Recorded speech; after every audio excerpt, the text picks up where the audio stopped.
Guys ఏదైతే నేను అవుతుంది అనుకుంటున్నానో అదే అయింది. వెహికల్లో రీజన్ అలర్ట్ వచ్చేసింది. వింటున్నారా అలారం? ఇట్లా అలారం వస్తుంది డ్రైవ్ చేస్తున్నప్పుడు చాలా ఇరిటేటింగ్ ఉంటుంది.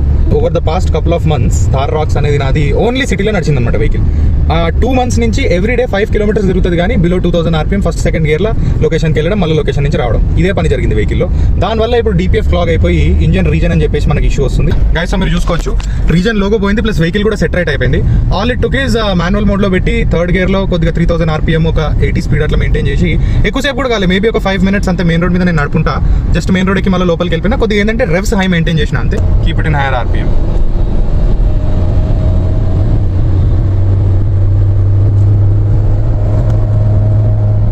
సెట్ అయిపోయింది.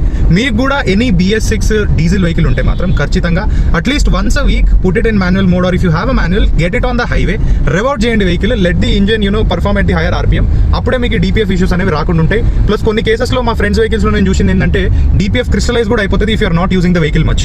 ఇన్ కేస్ మీరు కనుక డీజిల్ కార్ తీసుకున్నారు, కొత్తది మీరు యూజ్ చేస్తలేరంటే మీకు ఒక పెద్ద ఖర్చు రాబోతుంది. యూజ్ అన్న చేయండి, అట్లీస్ట్ ఫ్రెండ్స్ అండ్ ఫ్యామిలీ కన్నా ఇవ్వండి వెహికల్.